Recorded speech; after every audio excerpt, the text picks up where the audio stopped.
What is up, crypto fam? Today we are talking about Brave Browser, the browser behind Basic Attention Token, one of my favorite projects, and they just crossed the 4 million active user mark. So today I wanted to do a review of the browser and tell you why it is my favorite web browser of 2018.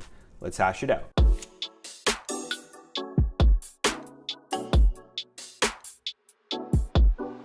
Guys, as you can tell by my voice, it's really nasally because allergy season has arrived and it hit me like a pillowcase filled with bars of soap. So I do apologize for that. Now guys, to start things off, I want to congratulate the Brave and Basic Attention Token team for finally reaching the 4 million active users mark. This is huge, and I know that Google Chrome has 1 billion active users, but think about the head start Google has. They have years and years of experience in this space and years of users on their platform. So the fact that Brave has built this from scratch and has 4 million active users for a brand new product is huge, and I'm super pumped for what's ahead. I recommend that you go ahead and download Brave Browser, give it a shot. There's a link in the description below. Brave Browser is a competitor to Google Chrome, Mozilla Firefox, and yes, Microsoft Edge, but it's not really even a competition when you talk about Microsoft Edge. However, that's besides the point. Brave Browser is an ad-blocking privacy browser that helps protect you from the trackers, the cookies, all the bad stuff about the internet that we've grown accustomed to and almost grown to expect. We expect to be tracked. We expect to see hundreds of ads every single day. And Brave Browser is there to sort of break that mold and change the way that we interact with the internet in a better way. So Brave Browser has Tor privacy browsing, so anonymous browsing built in so that you are not going to be tracked. Your data is not going to be exposed. It blocks ads up front from scratch with no questions asked. And if you wanted to view ads to earn basic attention tokens, and we'll talk about that a little bit more later on, you can definitely do that. So you can see here, show Brave ads, good, you're good to go. You can go ahead and allow all cookies. You can block everything. You can block only certain cookies. You can do all sorts of different things, and you can protect yourself the way that you want. The key to Brave Browser is this. A lot of people think that Brave Browser is all about just privacy browsing and that's it, blocking ads and all that stuff. It isn't. The whole concept of Brave Browser is to make your browsing experience the way you want it. So when you download Brave, you can customize everything. If you want to block ads, you block ads. If you want to view ads, you can view them. If you want to block all script, but you want to keep cookies, you can do anything that you want on this browser.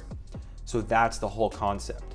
You can do what you want, and you're not forced to do something you don't want to do. Brave is the brainchild of two pretty important people. One of them is Brendan Eich, the creator of JavaScript, pretty much the father of modern internet, if you really think about it, because JavaScript is used everywhere. And then also one of the co-founders of Mozilla Firefox, Firefox being a browser that's used by a whole lot of people as well. So the fact that Brave Browser has this pedigree and has this backing is definitely encouraging. And these folks have experience creating a successful product and an important product, so I do believe that they will be very instrumental in the success of Brave and Basic Attention Token moving forward. Now you can see here on the homepage it says, "You are not a product." And honestly, Brave is looking to break from the mold that Chrome and other browsers have created, and that is by using your data as a product and giving you no control over what data you share and what data you don't share, giving you no choice about whether or not you want to watch ads or not watch ads, and giving you very little control or way to protect yourself from all of the vicious things that happen on the internet in terms of malicious code, other viruses, etc. Brave is here to fix that problem. Now, if you guys have seen my video about Basic Attention Token, Brave is the browser that enables Basic Attention Token to do what it does. If you want to learn more about Basic Attention Token, check the linked video above in the YouTube card, but I'll just give you a high-level synopsis here. Now, what Basic Attention Token is looking to do is revolutionize the way we pay for content and the whole sort of triangular structure of content creation works. Now, right now, in the current state of things, you go online and you have no choice but to view ads when you're watching a YouTube video or when you're on Facebook. You see these ads almost like they're a part of the content. Now, there are many problems with the way that the system works today. First and foremost, You as the consumer don't get to choose what ads you view or when you view them. The advertisers often don't get the best bang for their buck because people skip these annoying ads because they don't want to see them. And content creators don't get enough of a cut when they're just trying to create content and make a living. So how can we fix that? Basic Attention Token is looking to do that. In this case, if you use Brave Browser, you can get paid in Basic Attention Tokens to view ads. So if you go up here to this little tab up here where the lion's head is, you can choose to show Brave ads. And what this is it's opting in to view ads approved by the Brave Browser, and that you get paid in Basic Attention Tokens for watching. When you get paid in Basic Attention Tokens, you can use those tokens to either cash out and make money, or you can use them to buy paywalled content or contribute to the creators that you really love. So for me, I love this idea because I don't want my viewers to have to watch annoying ads to get to my content. But I do want to make a living with my content at some point, so I would love to be able to be contributed to in Basic Attention Tokens for those who love my content. So now that we've talked about Basic Attention Token and its integration into this browser itself, let's talk a little bit about some of the features that make Brave so special. Brave, as you can see here, has something called shields. What happens is Brave by default blocks ads and blocks trackers. So almost all websites establish trackers or cookies, things to determine whether or not you've been there already before. And a common example is when booking airline tickets. When you book an airline ticket, when you first visit the website, they give you a certain price. If you don't buy at that certain time, when you come back next time, the ticket prices will have changed because they've tracked that you've already looked at these tickets and you've determined that you maybe don't want to buy. So they can change the price to either charge you more or charge you less, all to make more money on their website.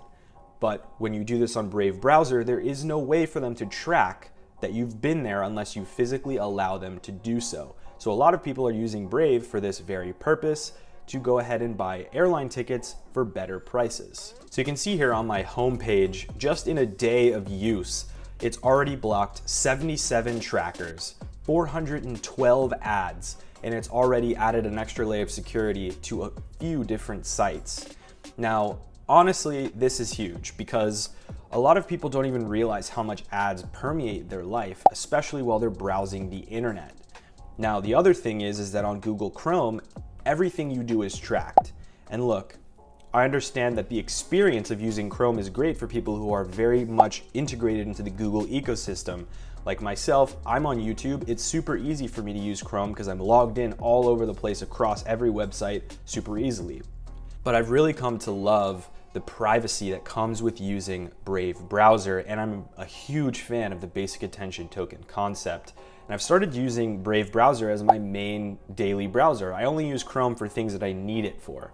And I think you as a creator or you as a consumer of content should also consider using Brave Browser. Now, there are a couple of things that I don't like about Brave Browser that I hope they will improve in the future. One of those is that as a developer, there aren't really any powerful developer tools in Brave Browser. And coming from Google Chrome, that's something that I really miss because I really love the rich suite of developer tools in Google Chrome. And I do miss the syncing across different accounts. You know, I miss having my Google account just logged in and ready to go when I'm jumping between tabs, jumping between services, and also just between my devices. I know that Brave is working on syncing Brave Browser between the mobile apps and the desktop, which is great. But obviously in the future, I hope they'll integrate with some other ecosystems as well. So as you can see here, I've got 8 tabs open on Google Chrome, and I also have 8 tabs open on Brave Browser. So let's go ahead and open up the task manager. And as you'll see here, there's the comparison of the current memory and CPU usage. It's about 1 gig of RAM for Google Chrome and about 800 megabytes of RAM for Brave Browser. So Brave is getting a little bit of help from the GPU, so that helps cut down the RAM usage and CPU usage up front for some of these different animations and such, which Google Chrome does not use. So as you can see, Google Chrome, which is notorious for its RAM usage and sometimes its CPU usage, is definitely losing out to Brave in this instance. Early on in Brave's development, there was a lot of memory leakage and there were a lot of problems with memory, but seems to be solved here and performance will continue to improve as time goes on.